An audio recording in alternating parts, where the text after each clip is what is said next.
أصحابي جمع تابعين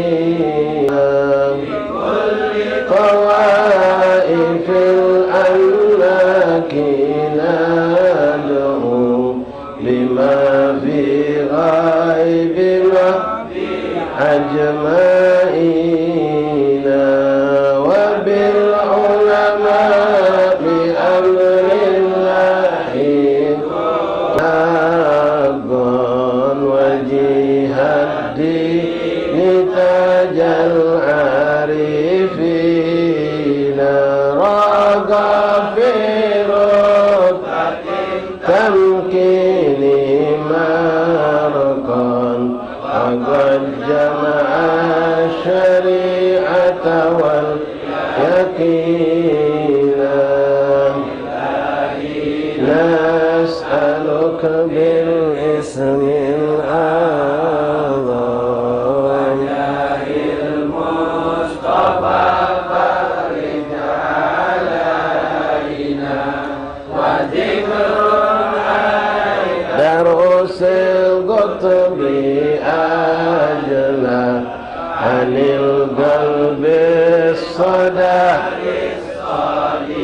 الصادقين عافي في الدين محيي الدين حقا له تحكيمنا وبه اقتدينا ننسى كمال الدين سادا عظيم الحال تاج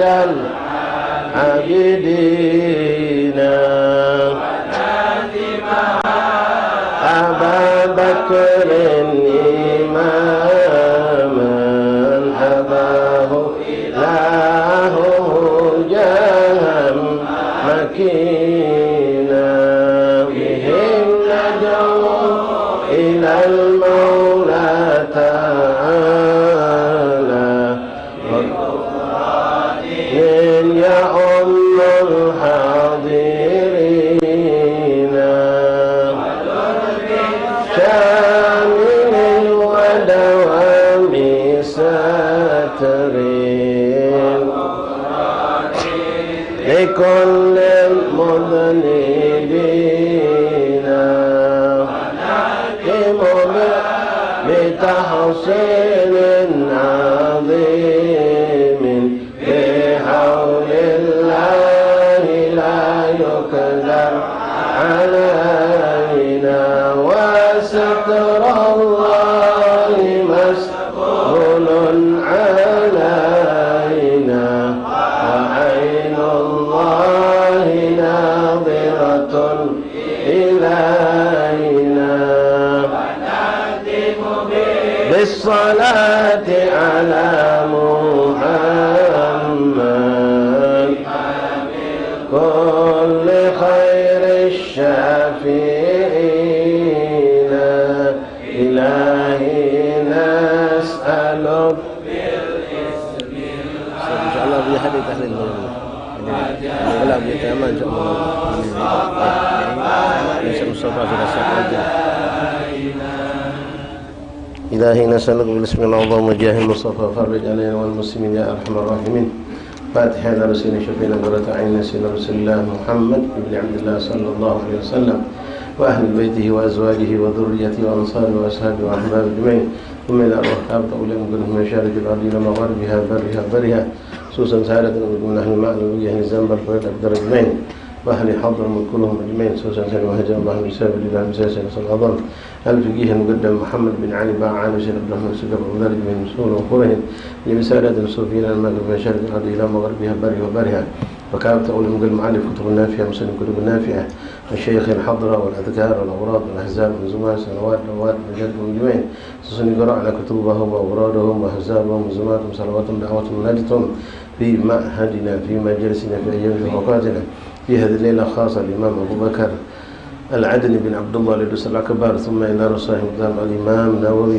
الدمشقي رحمه الله تعالى وكل من ذكر اسمهم من العلماء والمحققين والمحدثين والصوفيين على المكان المشارك المسلمين الأربعة من أهل البلدة أهل بالمبان دار السلام كلهم جميعا خصوصا الحبيب عبد الرحمن الزبير العيد وسلام محمد بن شبوك مسلم الحبيب محسن بن أحمد الكعب وكل من ينفق ويتصدق ويخدم في هذا المصلى ومن يعمل بأعمال الخير في هذا المصلى ثم يناله خصوصا الحبيب عبد الرحمن بن زين الحداد وإلى أرواح والدينا ووالديكم خاصة أماتنا أماتكم أمات المسلمين عاما إن الله يغفر لهم ويرحمهم ويسكنهم الجنة برحمته إن الله افتح علينا فتوح الآلفين فقنا في الدين إن الله بركة يغفر ذنوبنا يسترجينا يشوفنا ويشفي مرضانا خصوصا لمن أوصل بشفاء الوالدة ماريا بنت يدرس بجهاد والعام علي بن الله بن حامد وابنه والبسار عمر الرافق بن علي بن عبد الله بن حامد أستاذ حسين أحمد بن ذلك وبابا زمزم بنت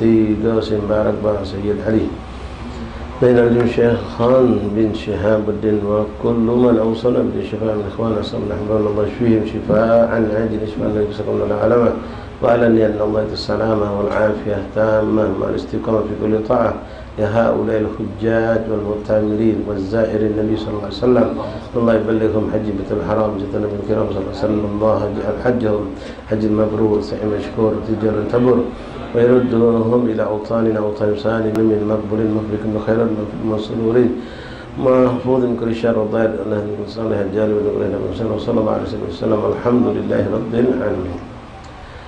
Ma'asyarul habaib hadir rahimakumullah. Assalamualaikum warahmatullahi ta'ala wabarakatuh. Alhamdulillah, thumma alhamdulillah, thumma alhamdulillah, lakal hamdu syukra ya Rabbana, lakal hamdu ya karim. Kita pilih Allah untuk dimuliakan oleh Allah. Kemuliaan tersebut kita dapatkan dengan apa yang pernah Allah janjikan dengan banyak hadis-hadis Rasulullah, di antaranya dengan pengampunan dosa-dosa kita, dengan berlipat gandanya pahala kita. Maka dengan dua hal tersebut terangkatlah derajat kita di sisi Allah Subhanahu wa taala. Rasulullah sallallahu alaihi wasallam pernah mengatakan, berwasiat kepada Sayyidina Abdullah bin Mas'ud radhiyallahu an, Rasul pernah mengatakan, ya ibni Mas'ud, hudhuruka fi majlisil ilm wa lam yatamassak bil galam wa lam yaktub syai' khairun laka min an tusalliya salah. Atau kama qala sallallahu alaihi wasallam. Rasul berkata kepada Sayyidina Abdullah bin Mas'ud, sesungguhnya engkau duduk di majelis ilmu sesaat tanpa membawa pena, tanpa menulis sesuatu pun, maka hal itu lebih afdal daripada kau duduk, daripada kau ibadah setahun. Kata Rasulullah sallallahu alaihi wasallam. Karena dengan ilmu inilah orang akan tahu salah dan benarnya dalam beribadah, lebih tahu halal dan haramnya. Yang lebih lagi insyaAllah kita mendapatkan penambahan iman, penambahan keyakinan kita kepada Allah Rasul dan apa yang datang dari Allah dan Rasul, bertambah cinta kita kepada ulama, kepada awliya, kepada salihin, dan kita semakin tahu tentang aib kekurangan yang ada pada diri kita, dan kita bisa memperbaiki diri kita untuk lebih baik lagi insyaAllah ta'ala. Minimal ikhwan, di majlis ini terutama kita senantiasa membacakan hadis-hadis Rasulullah. Itu pasti mendatangkan keberkahan untuk hidup kita dan benar-benar menjadi sebab kita bisa lebih dekat kepada baginda Rasulullah sallallahu alaihi wasallam. Baiklah ikhwan rahimakumullah, hafizakumullah, faqakumullah, melanjutkan kembali pembacaan kita, pembahasan kita dari kitab Al-Adhkar Imam Nawawi rahimahullah taala sampai kita kepada hadis yang ke 29 dari 30 kumpulan hadis-hadis yang beliau pilih sebagai penutup kitab beliau. Ma'asyarul ahbab, hadis ini sangat luar biasa. InsyaAllah mudah-mudahan antum bisa mendengar dengan baik dan kami bisa menyampaikan dengan baik tanpa ada kesalahan, dan sama-sama kita bisa mengambil manfaat besar dari hadis ini. Ini hadis sangat penting buat kita ikhwan, dan mudah-mudahan bisa menjadi pegangan kita sepanjang hidup kita, karena mendidik kita tentang bab menerima qada dan qadarnya Allah Subhanahu wa taala, meyakinkan tentang segala sesuatu adalah urusan yang ditentukan oleh Allah dan kekuatan sepenuhnya adalah milik Allah. Tak ada manfaat daya upaya manusia untuk mendatangkan suatu keburukan atau kebaikan untuk kita kecuali dengan izin Allah Subhanahu wa taala. Intinya menyuruh kita untuk iktimad, bersandar, bertawakal kepada Allah Subhanahu wa taala. Walaupun kita tidak boleh melepaskan, dalam arti kata tidak harus melepaskan ikhtiar untuk mencapai suatu kebaikan atau berlindung dari suatu keburukan, tapi tetap sesuatu itu akan terjadi dengan sesuai kehendak Allah Subhanahu wa taala. Baiklah ikhwan, mari kita dengar dulu hadis ini untuk mengambil keberkahan. Setelah itu insyaAllah kita akan jelaskan biiznillah. Bismillahirrahmanirrahim. Alhamdulillahirabbil alamin. Allahumma shalli wa sallim ala sayyidina Muhammad wa ala ali sayyidina Maulana Muhammad. Hadis ini datang dari seorang sahabat Rasulullah SAW, yang beliau adalah sepupu Rasulullah, yang waktu itu beliau masih sangat muda, hitungan umur masih belasan, di bawah 15 tahun.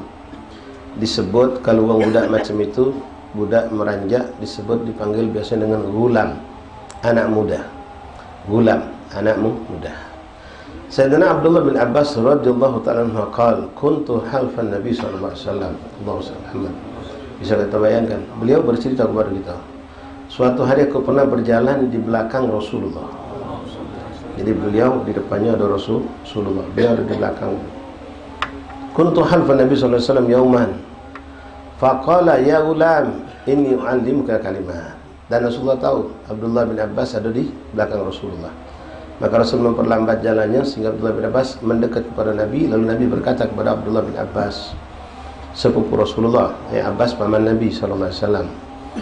Apa kata Rasulullah? Ya gulam inni u'allimaka kalimat. Wahai anak muda, aku ingin mengajarkan kepadamu beberapa kalimat. Ini nasihat buat kita galau-galau ikhwan, yang kecil, yang tua, yang muda, galau-galau. Apa itu nasihat Rasulullah yang disuruh Rasul untuk dihafalkan, dalam makna dipegang, dipahami lalu diamalkan dalam kehidupan kita. Apa kata Rasulullah? Ya gulam inni u'allimuka kalimat ihfazillaha yahfazak. Jagalah Allah, Allah akan jaga kau. Apa maksudnya? Jagalah syariat Allah. Disuruh kita jauhi satu keburukan, jauhi keburukan. Apa yang Allah perintahkan, itu kita jalankan. Ini namanya menjaga hak-haknya Allah. Selagi seorang hamba dalam hidupnya berusaha untuk menjadikan dirinya hamba Allah yang benar-benar menjalankan apa perintah Allah, menjauhkan diri dari larangan Allah, maka pastikan dia akan dalam lindungan Allah. Dimanapun kau berada, kau saksikan kalau Allah itu ada, dan selalu dengan apa yang Allah perintah kepada kita, melihat kita, mendengar ucapan kita. Allah mengetahui apa yang kita tampakkan dan apa yang kita sembunyikan. Allah mengetahui segala galau-galau-galaunya. Idza sa'alta fas'alillah. Kalau kau nak berhajat, minta, maka mintalah sama Allah. Iktimad, bersandar kepada Allah. Jangan berharap kepada manusia. Walaupun manusia itu boleh jadi sekadar jadi wasilah, tapi mintalah kepada Allah. Kita kadang-kadang salafiyah lupa minta sama Allah, langsung minta sama manusia. Dan ketika dapat kita tambah lupa sama Allah, kita semua memuji dan mengagungkan orang yang memberi kita. Padahal hakikatnya huwallahu ahlul ata' wal mana. Allah lah yang hakikatnya yang memberi dan yang tidak memberi. Kadang orang yang tidak ngenjuk kita caci, kita maki, kita rotoi. Orang yang ngenjuk kita puji. Bahkan kadang-kadang yang ngenjuk itu orang fasik, kita sanjung-sanjung. Padahal hakikat yang memberi, yang tidak memberi adalah Allah.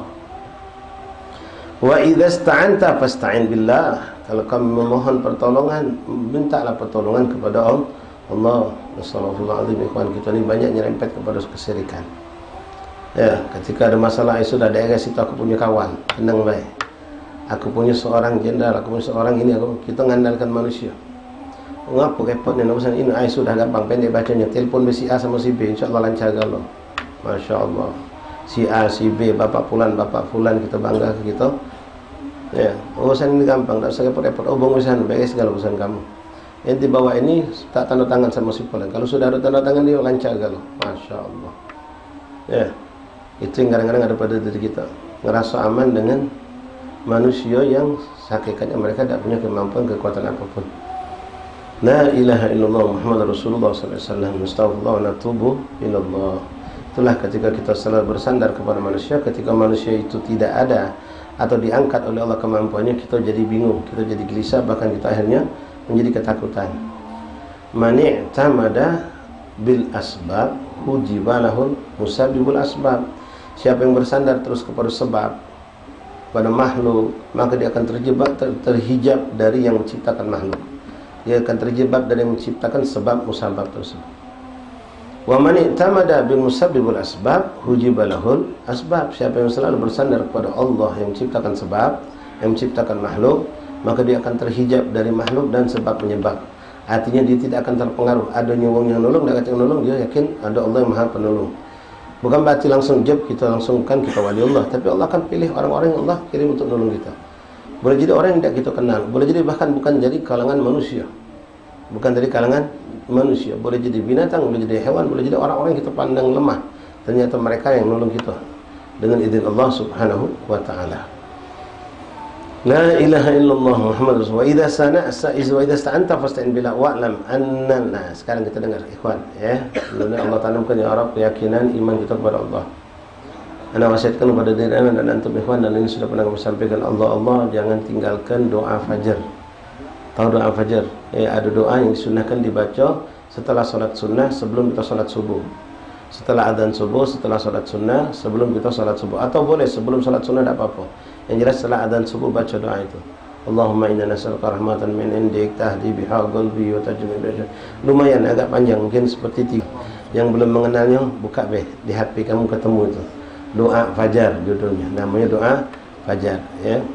Baca ikhwan, luar biasa itu. Allahumma inni as'aluka imanan sadiqan wa yaqinan laysa ba'dahu fi nuran fi sam'i wa nuran fi basari. Minta diri kita sepenuhnya dijadikan Allah penuh dengan cahaya. Azim luar biasa doa. Kalau baca jangan tidak dibaca ikhwan. Yang belum pernah cobalah, bismillah.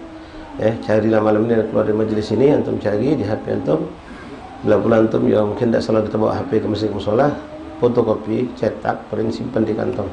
Kalau tidak di buku-buku wirid ya, macam Khulasatul Madad ada itu ya, Madad Nabawiyah, kitab wirid pesantren-pesantren habaib terutama itu rata-rata mereka melazimkan santrinya untuk membaca itu doa. Ada itu insyaallah taala. Nah, di sini Rasulullah mengatakan ya, bismillahirrahmanirrahim, kita sama bareng-bareng. Wa'lam annal ummata law ijtama'at ala an yanfa'uka bi syai'in lam yanfa'uka illa bi syai'in qad kataballahu lak. Ketahuilah kata Rasulullah, seandainya seluruh manusia, seluruh umat ini bersatu padu untuk memberikan manfaat untukmu, menolongmu dalam kesulitan, menyembuhkan kamu dari penyakit, mereka walaupun seluruh bersatu padu, seluruh tolong menolong untuk menyelamatkan kita, menolong kita, memberikan keselamatan, kesenangan untuk kita, lam yanfa'uka illa bisyai'in qad kataballahu, mereka tidak akan mampu kata Allah. Kata Rasulullah, mereka semua itu tidak bakal mampu kecuali dengan ketentuan yang sudah ditentukan oleh Allah. Sakit emak kita, kita pilih dokter yang paling super spesialis, paling gagah, paling hebat, paling jitu untuk menyelamatkan emak kita tadi. Tahan itu undang dari seluruh penjuru dunia, dikumpulkan ada 100 dokter spesial yang hebat. Wallah tidak akan manfaat itu kalau Allah tidak mengizinkan mereka memberi manfaat. Yang dipanggil pengawal dari seluruh pengawal untuk ngaman ke kampung kita, dari SPM, dari tentara, dari polisi, semuanya dihadirkan, tidak akan manfaat juga itu kalau Allah tidak mengizinkan untuk menjadi suatu manfaat. Dan sebaliknya kata Rasulullah SAW, wa ini ijtama'u ala an yadurruka bi syai'in lam yadurruka illa bi syai'in qad kataballahu alaik. Dan seandainya sebaliknya, seluruh manusia, seluruh umat ini ya, bersatu padu, dalam riwayat lain mengatakan inis wal jin, jin dan manusia bersatu padu seluruhnya untuk mencelakakan engkau, untuk membinasakan engkau, untuk mendatangkan suatu mudarat untukmu, mereka tidak akan pernah mampu melakukan itu kecuali kalau memang sudah ditentukan Allah harus terjadi. Itu ikhwan. Makanya mereka para awliya Allah berpegang kuat dengan kalimat ini, la khaufun alaihim wa lahum yahzanun. Mereka tidak pernah ada rasa takut, mereka tidak pernah ada rasa sedih, rasa bingung. Rufi'atil aglam wa jaffatus suhuf. Kenapa? Segala sesuatu sudah Allah catat galau. Yang bakal terjadi itu apa, yang tidak terjadi itu apa, yang akan mendatangkan kita kebaikan, yang apa, yang tidak datang kepada kita apa. Alladzi gusim lak hasilin ladaik, alladzi lighadik la ya'ti ilaik, Allah hadan. Yang sudah ketentuan Allah bakal bagian kau, entah itu baik atau keburukan, maka pasti datang. Tidak akan ada yang mampu menghalanginya. Tapi bukan yang bukan bagian kau, baik itu kebaikan atau keburukan, tidak akan pernah datang walaupun dipaksakan, diusahakan untuk datang kepada kita.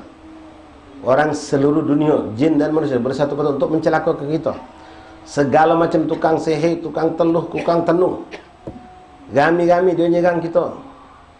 Kita bertawakal kepada Allah, nyerah diri sama Allah. Kalau memang ketentuan Allah kita harus binasa, boleh jadi. Tapi kalau Allah tidak menentukan, tak bakal mereka mampu berbuat apapun kepada kita. Sebenarnya ini hadis selalu kita ikrarkan dalam bentuk wirid. Seperti tadi pada salat, Allahumma la mani'a lima a'taita wa la mu'tiya lima mana'ta wa la radda lima qadaita Wala yanfa'u dzal minka. Ya Allah, tidak ada yang mampu mencegah apa yang nak kau beri, baik keburukan atau kebaikan. Tidak ada yang mampu mencegah. Kalau satu musibah harus terjadi, Allah akan terjadi. Tidak akan ada yang mampu mencegahnya. Walaupun kita sistem pengaman sehebat apapun, kalau harus terjadi, masih terjadi itulah. Berapa banyak tempat-tempat yang super hebat dengan kecanggihan untuk pengamanan, ternyata terjadi musibah, kebakaran, bahkan terjadi wong yang meninggal akibat kejadian tersebut banyak. Ya, kita sudah menyelamatkan diri dari bahaya, kita selamatkan diri, ternyata bahaya itu datang dari belakang, boleh jadi. Semua kalau sudah ketentuan Allah pasti terjadi. Kata Imam Abdullah Haddad juga, kullu amrin ta'ti bi awqatiha la bi asbabiha. Segala sesuatu pasti terjadi sesuai dengan ketentuan Allah, waktu yang sudah dipilih Allah, bukan karena sebab. Tidak ada sebab orang bisa meninggal, tidak ada sebab orang bisa terpleset jatuh, tidak ada sebab orang bisa mengalami macam-macam. Ya. Kalau sudah ada sebab terkumpul tapi belum waktunya, tidak bakal juga terjadi. Tidak akan terjadi juga. Itu semua sudah ketentuan Allah. Berapa banyak, minta maaf ya kawan, orang yang tiba-tiba kena stroke. Tiba-tiba kena stroke.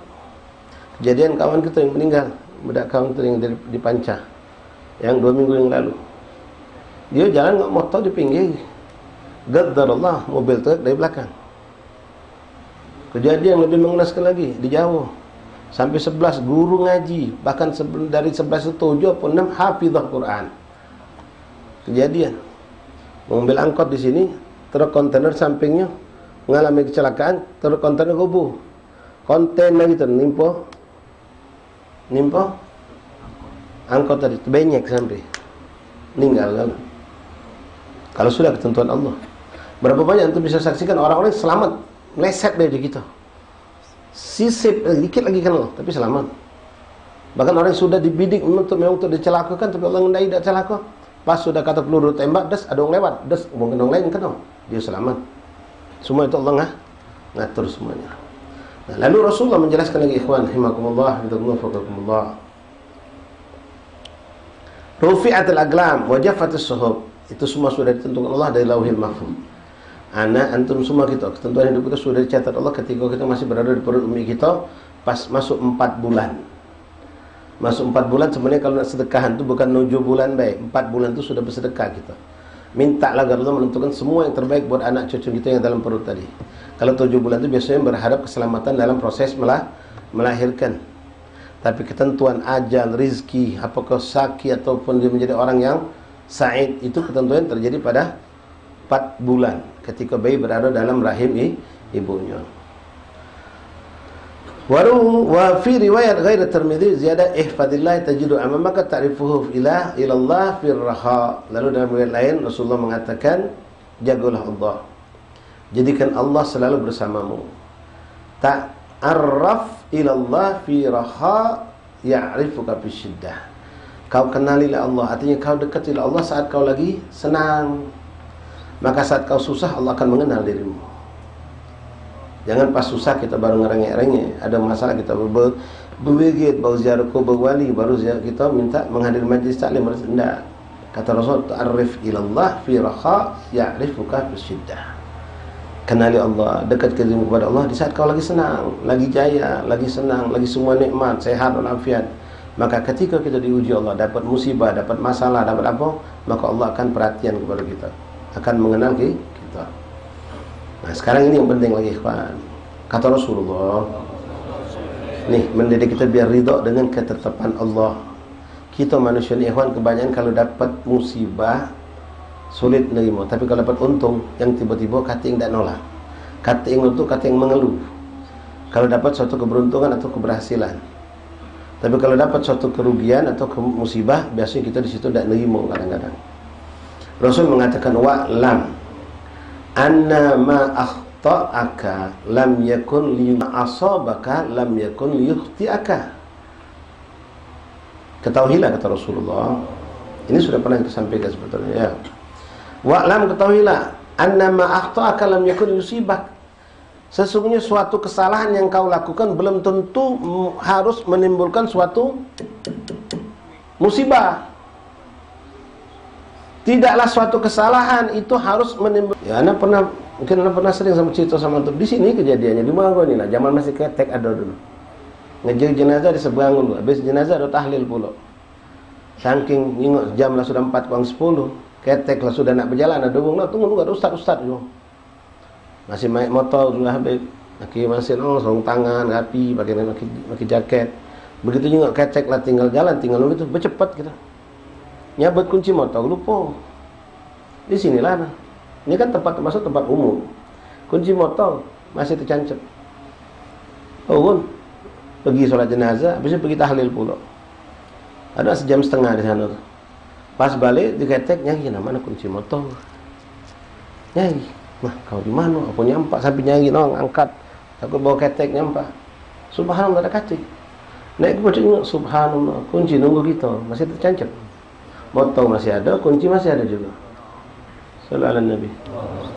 Bukan itu kan Ustaz itu tidak. Memang Allah nakdirkan itu. Kesalahan itu tidak harus menimbulkan suatu musibah kalau memang Allah tidak ngendai. Berapa banyak orang makan obat ya kawan? Makan makanan ekspedit sudah. Lewat 6 bulan masih dimakan oleh budak tadi. Pas mani, "Woi ya Allah, nak muntah ke."